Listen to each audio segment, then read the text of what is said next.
Morning बच्चों, welcome to our channel touch the sky institute. जैसा कि आप जानते हैं लॉकडाउन का टाइम है और आप लोग भी अपने घर पे रहिए, सुरक्षित रहिए। ठीक है बच्चों, आज हम लोग क्लास 12th का डिस्कशन करेंगे। क्लास 12th में जो हम लोग 13th लेक्चर तक देख चुके थे, ये मेरा 14th लेक्चर है और इस लेक्चर में आज जो हम पढ़ने जा रहे हैं वो ये कि dielectric introduced between the parallel plate of a capacitor. हम जानते थे कि कैपेसिटर होता है, कैपेसिटर के बीच में अब हम लोग डाइइलेक्ट्रिक को इंट्रोड्यूस करेंगे। अब ये डाइइलेक्ट्रिक क्या होता है तो इसको देखने के लिए आप मेरे 11th लेक्चर को देखिएगा। 11th लेक्चर को देखना ना भूलें। 11th लेक्चर को देखने के बाद अगर ये लेक्चर देखते हो तो आपको बहुत अच्छे तरीके से समझ में आएगा। ठीक है बच्चों, मैं आपके सामने engineer Roshan sir, physics faculty, touch the sky institute. Okay बच्चों, तो स्टार्ट करते हैं हम लोग अपना आज का लेक्चर। तो आज का हमारा टॉपिक क्या है कि dielectric introduced between the parallel plates of a capacitor. जैसा कि हम जानते हैं कि कैपेसिटर क्या होता है, तो कैपेसिटर में हम दो प्लेट देखे हुए थे। अगर चार्ज हम एक प्लेट पे देते हैं तो इसके कारण जो इंड्यूस चार्ज होता है यहाँ पे माइनस आ जाएगा और यहाँ पे अर्थिंग करते हैं तो यहाँ पे जो इंड्यूस चार्ज प्लस था वो नीचे अंदर अर्थिंग चला जाएगा। यही था। उसके बाद हम क्या देखे हुए थे कि इसके बाहर यानी इस प्लेट के बाहर यहां पे इलेक्ट्रिक फील्ड जीरो होता है, यहां इलेक्ट्रिक फील्ड जीरो होता है और अंदर में कितना इलेक्ट्रिक फील्ड होता है, सिग्मा बाई एप्सिलॉन नॉट। यहां तक हम लोग देखे हुए थे। तो प्लेट के बाहर इलेक्ट्रिक फील्ड जीरो, इधर बाहर इलेक्ट्रिक फील्ड जीरो और अंदर में कितना होता है, सिग्मा बाई एप्सिलॉन नॉट। अब हम लोग देखेंगे क्या कि इस डाइइलेक्ट्रिक के बीच में हम लोग इस प्लेट के बीच में, इस दो कैपेसिटर प्लेट के बीच में हम लोग डाइइलेक्ट्रिक को रखेंगे। तो सबसे पहला चीज कि डाइइलेक्ट्रिक रखेंगे क्यों, ये क्वेश्चन उठता है। डाइइलेक्ट्रिक क्या है तो वो लेक्चर नंबर 11 आप देख लीजिएगा, वहां से समझ में आ जाएगा। एक बार हम लोग रिकैप कर लेते हैं। डाइइलेक्ट्रिक इंसुलेटर होता है, ठीक है। तो अब क्वेश्चन उठता है कि इस दो प्लेट के बीच में हम लोग मेटल क्यों नहीं रखते, इंसुलेटर क्यों रखते हैं। तो इसका आंसर है कि मेटल के अंदर में electric field, net electric field क्या होता है, जीरो होता है। फिर से एक बार, मेटल के अंदर में नेट इलेक्ट्रिक फील्ड क्या होता है बच्चों, जीरो होता है। इसलिए हम लोग यहां पे मेटल नहीं रखते हैं। तो डाइइलेक्ट्रिक रखते हैं तो इससे क्या हो जाएगा, तो ये एक बार गौर फरमाइएगा।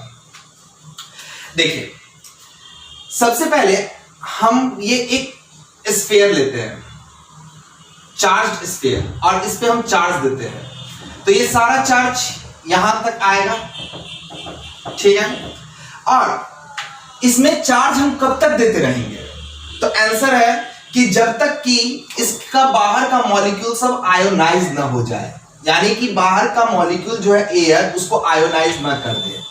ये कब आयोनाइज करेगा, आंसर है 3 × 10⁻⁶ वोल्ट पर मीटर। जब इसका इलेक्ट्रिक फील्ड हो जाएगा तो ये बाहर के मॉलिक्यूल को आयोनाइज कर देगा, ठीक है। अगर 3 × 10⁻⁶ वोल्ट पर मीटर इसका हो गया इलेक्ट्रिक फील्ड तो ये बाहर के मॉलिक्यूल को, यानी कि ये जो बाहर में एयर है उसको आयोनाइज कर देगा। इसका मतलब क्या हुआ कि अब जितना चार्ज देंगे हम, अब जितना चार्ज दिए वो सारा चार्ज कहां चला जाएगा, बाहर चला जाएगा। जैसे कि आप ऐसे समझ सकते हैं कि अगर ये टब है, अगर ये बाल्टी है और यहां नल है, इस बाल्टी में पानी कब तक भरेगा, जब तक कि यहां तक ना आ जाए। अब यहां तक पानी आ गया, अब इसमें से पानी आएगा तो ये पानी कहां जाएगा, तो आंसर है लीकेज होगा। ठीक उसी तरीके से इसमें चार्ज हम कब तक दे सकते हैं, जब तक कि इलेक्ट्रिक फील्ड 3 × 10⁻⁶ वोल्ट पर मीटर ना हो जाए। अब ये 3 × 10⁻⁶ वोल्ट पर मीटर हो गया तो ये आयोनाइज करने लगेगा। तो हम क्या चाहते हैं, तो अब और चार्ज इसमें नहीं डाल सकते हैं, तो हम क्या चाहते हैं कि इसमें और चार्ज डालें। तो इसमें और चार्ज कब कैसे डाल सकेंगे, इसके इलेक्ट्रिक फील्ड को कम कर दें। अब ये इलेक्ट्रिक फील्ड को कम करने के लिए हम लोग क्या लाते हैं, डाइइलेक्ट्रिक। समझ में आ गया क्यों, तो हम लोग क्लास ये 11th लेक्चर में हम लोग पढ़े हुए हैं कि डाइइलेक्ट्रिक के अंदर में एक इंड्यूस इलेक्ट्रिक फील्ड आ जाता है जो ओरिजिनल इलेक्ट्रिक फील्ड को कम कर देता है। ओरिजिनल अगर मान लेते हैं 80 तो डाइइलेक्ट्रिक के अंदर में 30 एक्स्ट्रा आ जाता है, जो ये कम करके नेट इलेक्ट्रिक फील्ड को 50 कर देता है। समझ में आ गया। अगर यहीं पे आप अगर मेटल लेते हैं तो मेटल के अंदर में इलेक्ट्रिक फील्ड कितना, 0। अगर ये बाहर से 80 तो अंदर में कितना 0, तब भी इलेक्ट्रिक फील्ड कितना रहा 80। तो मेटल मेरे लिए कारगर नहीं है, क्योंकि हम चाहते हैं ना और चार्ज को स्टोर करें, तो इसके लिए इलेक्ट्रिक फील्ड को क्या करना पड़ेगा, कम करना पड़ेगा। तो इलेक्ट्रिक फील्ड को कम करने के लिए हम ये इंसुलेटर लेते हैं। फिर से एक बार सुनिएगा। सबसे पहला question, why dielectric is kept between the plates of a capacitor, why not metal is kept between the plate of the capacitor. तो इसका सरल आंसर है क्योंकि मेटल के अंदर का इलेक्ट्रिक फील्ड क्या होता है बाबू, 0 होता है, और डाइइलेक्ट्रिक के अंदर का इलेक्ट्रिक फील्ड होता है जो ओरिजिनल इलेक्ट्रिक फील्ड के उल्टा डायरेक्शन में जाता है। तो ओरिजिनल अगर 80 होता है दोनों प्लेट के बीच में, तो डाइइलेक्ट्रिक रखेंगे तो ये 30 इधर बना लेगा, तो ये इलेक्ट्रिक फील्ड को कम कर दिया। अब इलेक्ट्रिक फील्ड को कम कर दिया तो हम और चार्ज रख सकते हैं। और कैपेसिटर का मतलब क्या है, हम कैसा कैपेसिटर चाहते हैं जिसमें ज्यादा से ज्यादा चार्ज को स्टोर कर सके। तो ज्यादा से ज्यादा और चार्ज को स्टोर करना चाहते हैं, तो इससे क्या करेंगे, इलेक्ट्रिक फील्ड इसका कम करेंगे। समझ में आ गया। तो एक क्वेश्चन आपके दिमाग में स्ट्राइक कर गया होगा कि why dielectric is kept between the plates of the capacitor. तो इसका आंसर क्या है कि इससे इलेक्ट्रिक फील्ड कम हो जाएगा, दूसरा ज्यादा से ज्यादा चार्ज को स्टोर कर सकते हैं, तीसरा इलेक्ट्रिक फील्ड कम होगा तो पोटेंशियल कम हो जाएगा। ठीक है बच्चों। तो ये सबसे पहले हम लोग क्या कर लेंगे कि पैरेलल प्लेट बना लिए। एक प्लेट पे आप चार्ज दोगे Q, तो ये चार्ज यहां आ जाएगा। Very good, keep it up. अब इसके कारण इंड्यूस होगा यहां पे, बहुत अच्छा, बहुत सुंदर। अब इसको हम लोग क्या कर देंगे, अर्थिंग कर देंगे। तो ये तो कैपेसिटर बनाने का तरीका है। ठीक है, ये डायग्राम है। अब क्या करना है अपन को, डाइइलेक्ट्रिक को इंट्रोड्यूस करना है, यानी कि इसके बीच में डाइइलेक्ट्रिक को रखेंगे। समझ में आ रहा है ना। तो इसके बीच में डाइइलेक्ट्रिक, इसके बीच का डिस्टेंस कितना है d। ठीक है, अब d थिकनेस का ही, इसमें भी केस देखिए, केस 1, केस 2, केस 3, बहुत सारा केस हम पढ़ने जा रहे हैं इसमें। इसमें क्या करेंगे, हम डाइइलेक्ट्रिक को रखेंगे। किसको रखेंगे बाबू, डाइइलेक्ट्रिक को। डाइइलेक्ट्रिक क्या होता है, इंसुलेटर होता है। क्या होता है, इंसुलेटर होता है। फिर से बोल रहा है कि अगर इसको और अच्छे समझना है, लेक्चर नंबर 11 देखिए। तो डाइइलेक्ट्रिक जैसे ही देखेंगे तो इस प्लेट पे प्लस चार्ज है, तो डाइइलेक्ट्रिक के इस प्लेट पे कौन सा चार्ज आ जाएगा, माइनस। यहां पे इस प्लेट पे माइनस चार्ज है, तो इस पे क्या आ जाएगा, प्लस। अब बच्चों बताइएगा कि डाइइलेक्ट्रिक कितना दूर में रखे, तो d डिस्टेंस में ही रखे हैं। यानी कि ये जो प्लेट है इसके बीच का डिस्टेंस d है, तो डाइइलेक्ट्रिक का भी मोटाई कितना है, d है। यानी पूरा इसमें फिल कर दिया है, जैसे ये है ना, इसमें पूरा ले जाके इसको फिल कर दिया है। ठीक है, अब देखोगे तो हमको क्या निकालना है। तो अब जब डाइइलेक्ट्रिक को रखे हैं तो इसका कैपेसिटेंस बढ़ेगा या घटेगा, तो ऑब्वियस सी बात है हम डाइइलेक्ट्रिक को रख क्यों रहे हैं, कैपेसिटेंस बढ़ाने के लिए। और कैपेसिटेंस का मतलब क्या होता है बच्चों, स्टोरेज, यानी कि जो चार्ज को ज्यादा से ज्यादा स्टोर कर सके।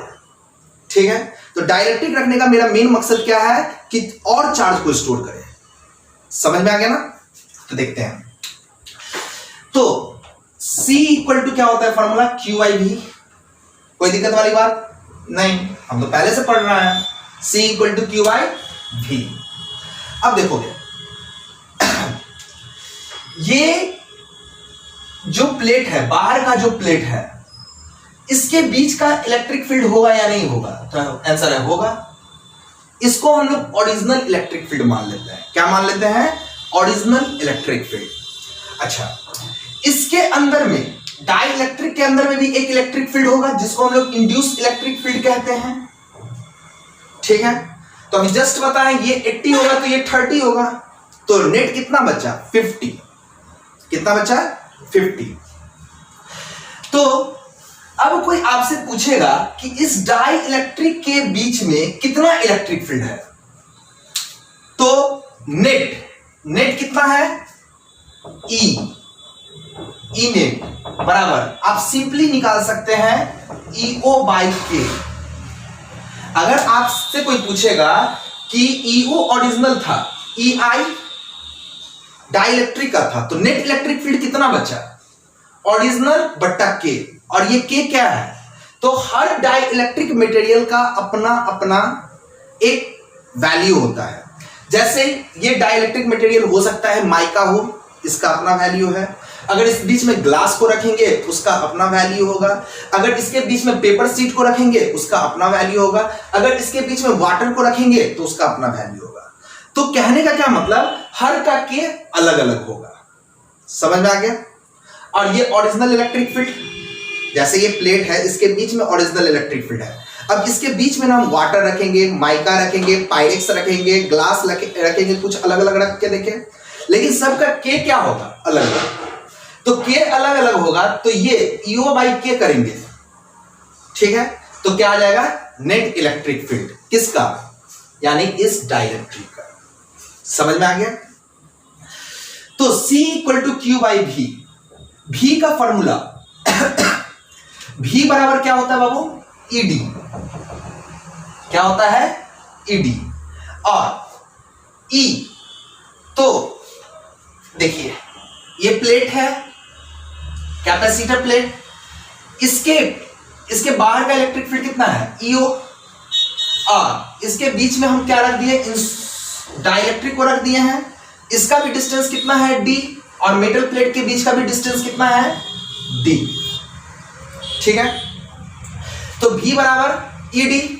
अब इलेक्ट्रिक फील्ड दो केस के कारण हो रहा है, एक बाहर वाले के कारण हो रहा है और एक अंदर वाले के कारण हो रहा है। तो डाई इलेक्ट्रिक का इलेक्ट्रिक फील्ड कितना होता है? E बराबर ईओ बाई के, अभी जस्ट पढ़े हैं, ठीक है? तो ये क्या हो गया? बाहर वाले के लिए तो ईओ कितना डिस्टेंस है? तो ये पूरा D है और इस पूरे में डाई इलेक्ट्रिक रखे हैं, तो बाहर में कुछ भी स्पेस खाली तो नहीं ना है। तो D माइनस डी क्या हो गया? 0 प्लस, अब किसके कारण? तो आंसर है इस डाइलेक्ट्रिक के कारण। तो डाइलेक्ट्रिक में इलेक्ट्रिक फील्ड कितना है? ईओ बाई के। कितने डिस्टेंस तक? तो आंसर है D डिस्टेंस तक, ठीक है? तो V बराबर क्या हो गया? E O into 0 plus E O D by K, ठीक है? तो C equal to Q by V के जगह पे हम लोग क्या लिख सकते हैं?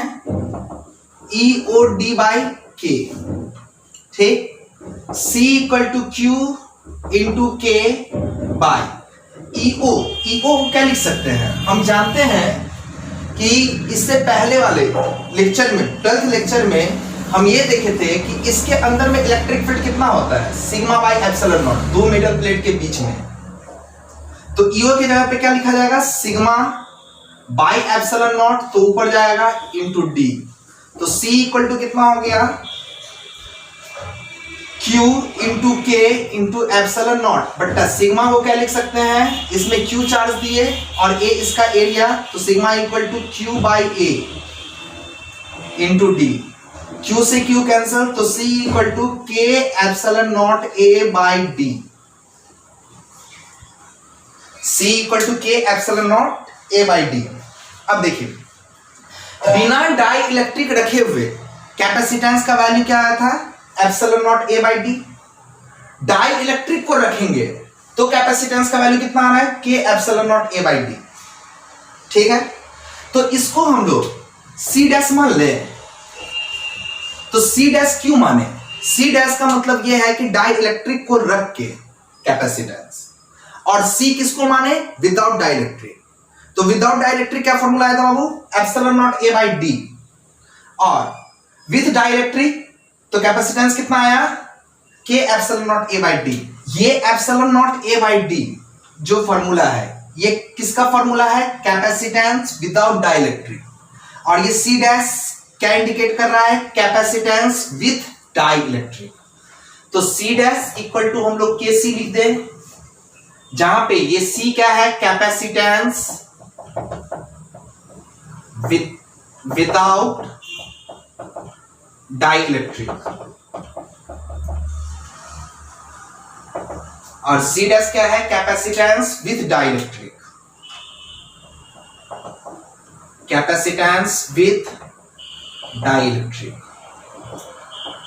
तो आप देखोगे कि डाई इलेक्ट्रिक को रखने के बाद कैपेसिटेंस यानी इसका जो स्टोरेज है, इसका जो मतलब रखने का कैपेसिटी है वो बढ़ गया है घट गया? तो आंसर है बढ़ गया। क्यों बढ़ गया? अगर मान लेते हैं कि पहले 80 रखता था तो अब k से तो गुना भी होगा ना, और k का वैल्यू हमेशा 1 से ज्यादा होता है। ये जो डाइलेक्ट्रिक कांस्टेंट है इसका वैल्यू हमेशा 1 से ज्यादा होगा। तो 80 अगर मान लेते हैं 2 ही, तो कितना हो गया 160 यानी 160। तो पहले 80 था, डाइलेक्ट्रिक डाले तो अब कितना कैपेसिटेंस हो रहा है 160। तो ये क्या हो गया बढ़ गया।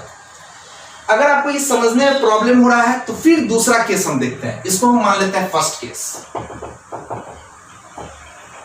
इसको हम मान लेते हैं फर्स्ट केस। समझ में आ गया? फिर से एक बार इसको रिकैप करते हैं। ये डाइलेक्ट्रिक, ये क्या है मेटल प्लेट, सॉरी ये कैपेसिटर का प्लेट है और इसके बीच में हम लोग क्या रखे हैं डाइलेक्ट्रिक रखे हैं। कैपेसिटर के प्लेट के बीच का जो इलेक्ट्रिक फील्ड है कितना है EO यानी ओरिजिनल इलेक्ट्रिक फील्ड। अब जैसे ही डाइलेक्ट्रिक को रखेंगे तो डाइलेक्ट्रिक के बीच का इलेक्ट्रिक फील्ड कितना होगा EO बाई K यानी ओरिजिनल बट्टा K, और K का वैल्यू हमेशा 1 से ज्यादा होगा तो E नेट क्या होगा कम हो जाएगा। ऐसे ही बताया ना, ये 80 तो ये 30, तो नेट कितना बचा 50, तो कम हो गया ना। ठीक है, उसके बाद हम सेकेंड केस में क्या करते हैं V पोटेंशियल निकालते हैं। जितने देर दूर में डाइलेक्ट्रिक रखा हुआ है उसका पोटेंशियल अलग निकालते हैं ED के फॉर्मूला से, और बाहर वाले का पोटेंशियल अलग निकालते हैं ED के फॉर्मूला से। ये वही चीज किया है। हो सकता है यहाँ पे आपको प्रॉब्लम हुआ होगा, तो अगला केस में ये प्रॉब्लम का सॉल्यूशन हो जाएगा कि ये क्या है। तो यहां से V निकाल लिए, अब इस V के फॉर्मूला को यहाँ पे रख दिए, हो गया काम खत्म। उसके बाद इसको सॉल्व कर दिए। तो क्या समझे, डाइलेक्ट्रिक रखने के बाद कैपेसिटेंस का फॉर्मूला क्या हो जाएगा K epsilon naught A by D। K क्या है, हर डाइलेक्ट्रिक मटेरियल का अपना एक कांस्टेंट वैल्यू होता है। जैसे वाटर रखते हैं तो उसका अपना कांस्टेंट वैल्यू है, पायरेक्स ग्लास रखते हैं तो उसका अपना कांस्टेंट वैल्यू है, रबर रखते हैं तो उसका अपना कांस्टेंट वैल्यू है। ये NCERT में लिखा हुआ है किसका कितना वैल्यू होता है। ठीक है, चलते हैं। अब हम लोग देखते हैं कि इस मतलब ये मेटल प्लेट था ना, इसके पूरे बीच में रखे थे ना, अब पूरा में नहीं रखते डाइलेक्ट्रिक, अब थोड़ा सा दूर में रखते हैं, यानी कि इतना दूर गैप हो जा रहा है, अब इतना ही दूर में डाइलेक्ट्रिक रखते हैं। तब क्या कैपेसिटेंस का फॉर्मूला होता है वो देखते हैं। ठीक है, हाँ तो बच्चों अब हम लोग सेकेंड केस देखते हैं। यानी अब जो केस है मेरा सेकेंड केस, ये क्या है partly field dielectric.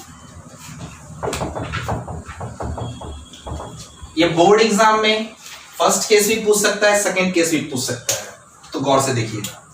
Partly field dielectric का मतलब क्या है कि ये मान लेते हैं कि कैपेसिटर का प्लेट है, इसमें प्लस चार्ज दिए तो ये प्लस यहां आया, इससे इंड्यूस होके ये माइनस यहां आया, और क्या किए इसको अर्थिंग कर दिए।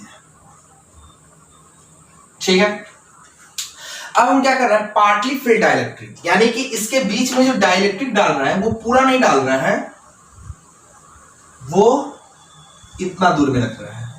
यानी कि इस डाइलेक्ट्रिक का थिकनेस कितना है T। ठीक है, और ये दोनों प्लेट के बीच का दूरी कितना है D। ठीक है, तो हम क्या जानते हैं कि दो कैपेसिटर प्लेट के बीच का जो इलेक्ट्रिक फील्ड होता है वो कितना होता है EO ओरिजिनल इलेक्ट्रिक फील्ड, और EO का फॉर्मूला क्या है सिग्मा बाई एप्सिलॉन नॉट। ठीक है, जो इसके बाहर में रहता है EO, और इसके अंदर का इलेक्ट्रिक फील्ड कितना है, तो आंसर है EO बाई K, जो नेट बचा EO बाई K। अगर ये K1 का होगा तो K1 यहां लिखाएगा। अगर दूसरा हो सकता है कि ये प्लेट है, यहां पे थोड़ा दूर वाटर रख दिए हैं, फिर माइका रख दिए हैं, फिर ग्लास रख दिए हैं, तो इसका वाटर का क्या हो जाएगा K1, उसके बाद माइका का K2 और ग्लास का K3। ठीक है, इस तरीके से वो भी करके देखेंगे।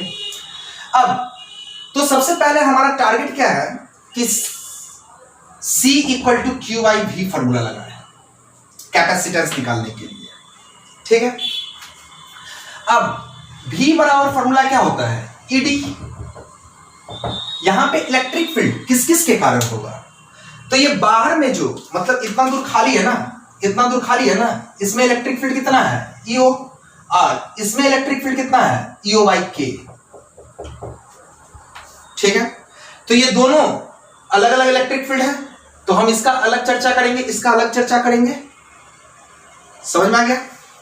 तो सबसे पहले हम बाहर का देख लें, तो बाहर का इलेक्ट्रिक फील्ड कितना ईओ, और कितना डिस्टेंस है, डी डिस्टेंस को इंडिकेट कर रहा है ना, तो बाहर में कितना डिस्टेंस है, ये पूरा डी है, उसमें से ये टी हटा देंगे तो ये वाला और ये वाला आ जाएगा, तो क्या हो जाएगा डी माइनस टी।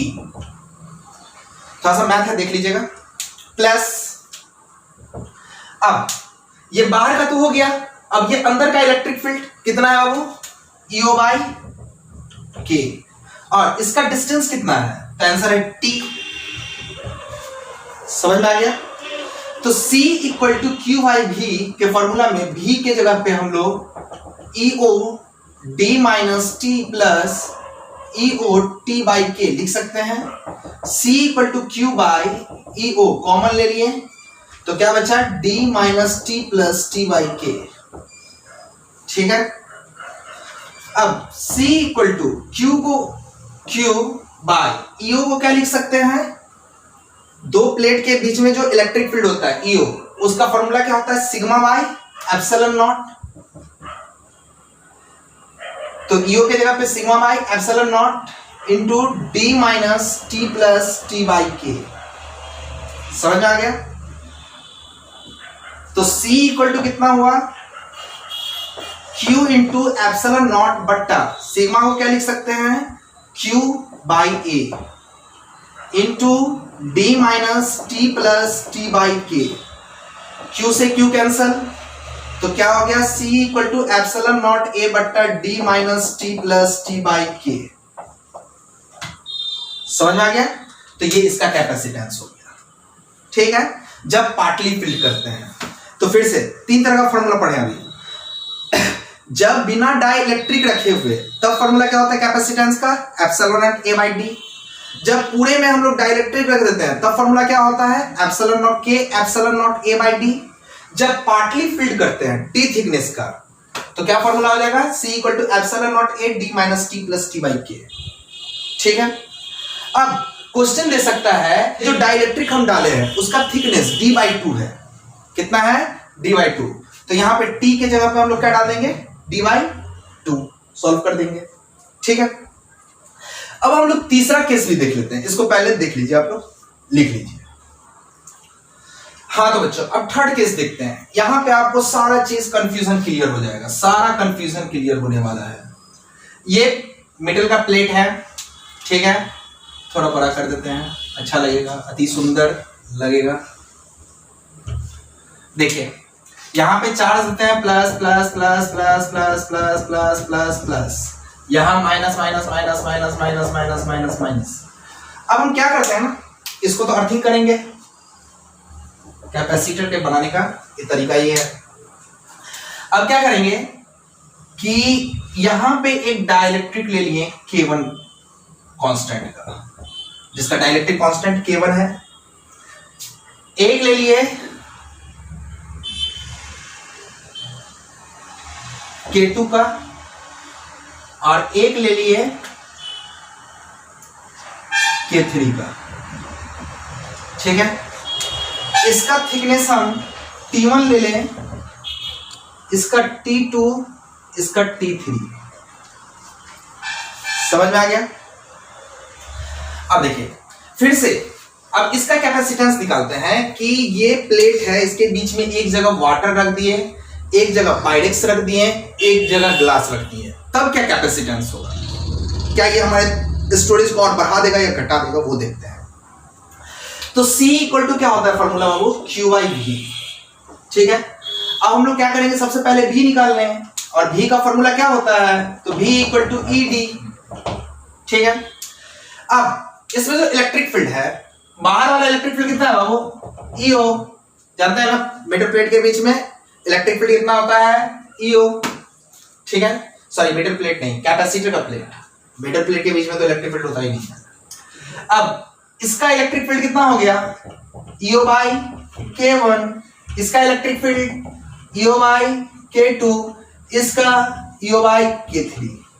ओके, अब आएंगे तो V इक्वल टू ED। तो पहले कौन सा इलेक्ट्रिक फील्ड देखेंगे? ईओ। इसका डिस्टेंस कितना है, कितने डिस्टेंस में ये ईओ है? तो आंसर है यहां है, यहां है, यहां है, यहां है, ये सब में ईओ है ना। तो कितना डिस्टेंस हुआ? तो ये पूरा डिस्टेंस अगर d है, अगर ये मान लेते हैं 10 है, ये 2 है, ये 1 है, ये 3 है, तो कितना डिस्टेंस बचा? तो 10 में से 2, 1, 3, तीनों को जोड़ के घटा दीजिए, उतना ही ना बचा। तो कितना हो गया? तो d माइनस d पूरा, d minus T1 plus T2 plus T3।